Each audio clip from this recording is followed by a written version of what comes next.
আসসালামু আলাইকুম। Hello everyone. আশা করছি সকলে ভালো আছেন। আমার চ্যানেলে নতুন একটা রেসিপি দেখার জন্য আপনাদের সবাইকে আমন্ত্রণ জানাচ্ছি।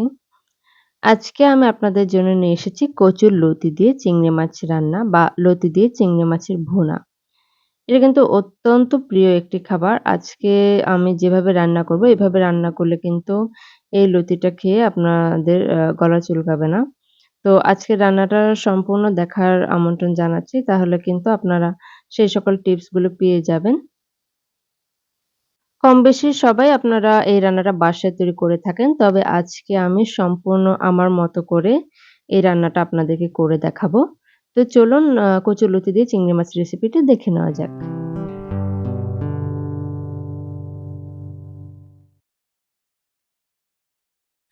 এখানে আমি বাজার থেকে কিছু লতি নিয়ে এসেছি। এটা গুঁড়ো লতি না, এটা বড় লতি। একটু মোটা হয় এগুলোর সাইজে। তবে গুঁড়ো লতিটা কিন্তু খেতে অসম্ভব মজাদার হয়। তো সেটা আজকে পাইনি। আজকে যেটা নিয়ে এসেছি এটাকে ১ম এ এভাবে আমি পরিষ্কার করে কেটে নিয়েছি। আপনাদের বোঝার সুবিধার জন্য দেখাচ্ছি। এ এভাবে এটার ময়লা অংশগুলো পরিষ্কার করে ফেলে দিতে হবে এবং এভাবে এগুলোকে ছোট, ছোট টুকরো করে কেটে নিতে হবে। আপনারা কিভাবে কচুরলতি পরিষ্কার করে থাকেন সেটি অবশ্যই কমেন্ট করে জানাতে পারেন। কিন্তু অনেকে কিন্তু অনেকভাবে পরিষ্কার করে থাকে। তো আমি এইভাবেই কচুরলতিগুলোকে ছিলে কেটে নিই। আমি আপনাদের সাথে সেটাই শেয়ার করছি।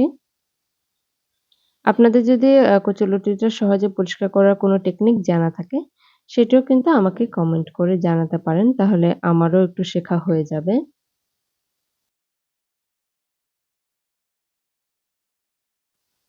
কচু বা কচুর লতি, কচুর শাক এটা কিন্তু অত্যন্ত পুষ্টিকর একটা খাবার। আপনারা অনেকেই হয়তো এটি জানেন না এর পুষ্টিগুণ সম্পর্কে। তবে গ্রামগঞ্জে কিন্তু এটি প্রচুর খাওয়া হয়ে থাকে। তো দেখতেই পাচ্ছেন আমার লতিগুলো কেটে নেওয়া হয়ে গিয়েছে। আমি এরকম ছোট, ছোট সাইজে কেটে নিয়েছি টুকরো করে এবং আমি এগুলোকে পরিষ্কার পানি দিয়ে ভালোভাবে ধুয়ে পানি ঝরিয়ে নিয়েছি।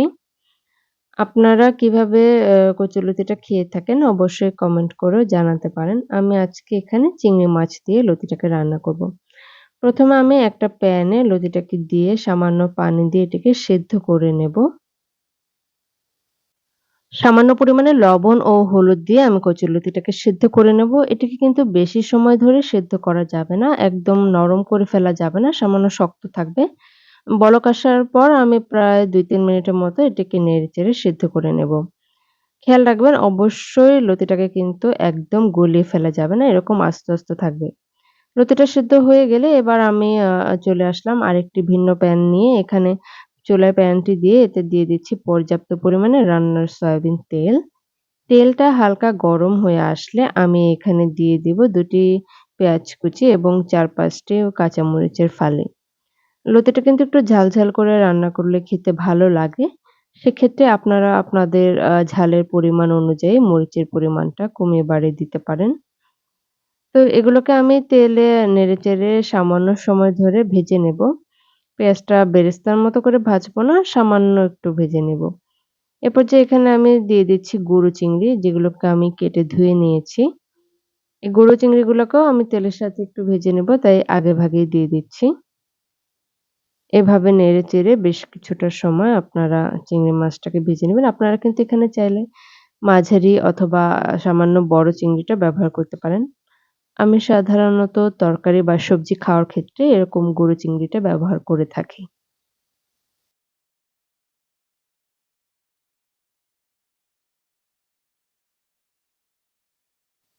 কিছু সময় নাড়াচাড়া করে ভেজে নেবার পর এখানে আমি কিছু গুঁড়ো মসলা এড করছি। দিয়ে দিচ্ছি আমি হলুদের গুঁড়া ১ চা চামচ, মরিচের গুঁড়া ১ চা চামচ। এবার আমি দিয়ে দিচ্ছি স্বাদমতো লবণ। এই সবগুলো উপকরণ দিয়ে আমি ভালোভাবে একটু নেড়েচেড়ে নেব। এখানে আমি একটু সামান্য পরিমাণে পানি ব্যবহার করব যাতে মসলাটা প্যানের গায়ে লেগে না যায়। এখন ওগুলোকে আমি উল্টিয়ে পাল্টিয়ে নেড়েচেড়ে ভালোভাবে ভেজে নিচ্ছি। এটাকে মোটামুটি মাছটা সেদ্ধ হওয়া পর্যন্ত ভেজে নিতে হবে। এখন আমি এখানে সামান্য পরিমাণে পানি এড করে দিচ্ছি যাতে মসলাটা পুড়ে না যায় এবং মাছটাও ভালোভাবে সেদ্ধ হয়ে যায় সেজন্য। এবার কিন্তু চুলার জালটা মিডিয়ামে রেখে মসলাটাকে ভালোভাবে কষিয়ে নিতে হবে। তেলটা উপরে ভেসে আসা অবধি। তেলটা উপরে ভেসে আসলে বুঝতে হবে যে চিংড়ি মাছটা সেদ্ধ হয়ে গিয়েছে এবং এ পর্যায়ে সেই সেদ্ধ করে রাখা কচুরলতিগুলোকে দিয়ে দিতে হবে। এখন আমি সিদ্ধ করে রাখা কচুরলতিগুলোকে দিয়ে ভালোভাবে নেড়েচেড়ে রান্না করে নিচ্ছি। আপনারা কিন্তু কচুরলতিটা সিদ্ধ করে পানি থেকে উঠাবেন না। আগে কচুরলতিটা উঠিয়ে ফেললে সেটা কিন্তু ঠান্ডা হয়ে যায় এবং সহজে সেদ্ধ হতে চায় না। কচুরলতিটা গরম পানিতে ডুবন্ত অবস্থায় থাকবে, সেখান থেকে এখন ছেঁকে তুলে এরপর রান্নাতে দিয়ে দিবেন। গরম কচুরলতি গরম চিংড়ি মাছ ও মসলার সাথে দিয়ে দিতে হবে। তাহলে কিন্তু এটা দ্রুত সেদ্ধ হয়ে যাবে। রান্না করতে বেশি সময় প্রয়োজন নেই। এমনিতেও এটা রান্না করতে বেশি সময় প্রয়োজন হবে না। যেহেতু কচুরলতিটা অলরেডি আমরা কিছুটা সেদ্ধ করে রেখেছি। কচুরলতিটাকে চিংড়ি মাছ ও মসলার সাথে ভালোভাবে নেড়েচেড়ে মিশিয়ে দিচ্ছি। এই রান্নায় তেমন কোনো পানি ব্যবহার করার প্রয়োজন নেই। এটি থেকে এমনিতেই পানি বের হয়েছে দেখতে পাচ্ছেন। তবে আপনারা যদি ঝোল খেতে চান তবে সামান্য একটু পানি এড করে দিতে পারেন। আমি আর এড করছি না। আমার রান্নাটা কিছু সময় নেড়েচেড়ে আমি রান্নাটা করে নিয়েছি। এবার পরিবেশনের পালা। আমি ঢাকনা দিয়ে দমে বসিয়ে কচুরলতিটা পুরোপুরি সেদ্ধ না হওয়া পর্যন্ত রান্নাটা করেছি। মাঝে মাঝে আমি ঢাকনা তুলে নেড়েচেড়ে দিয়েছি। তো কেমন লাগলো আমার আজকের এই রেসিপিটা? অবশ্যই কিন্তু একবার বাসায় ট্রাই করে দেখবেন এবং রেসিপিটা ভালো লাগলে আমাকে সেটা কমেন্ট করে জানাবেন।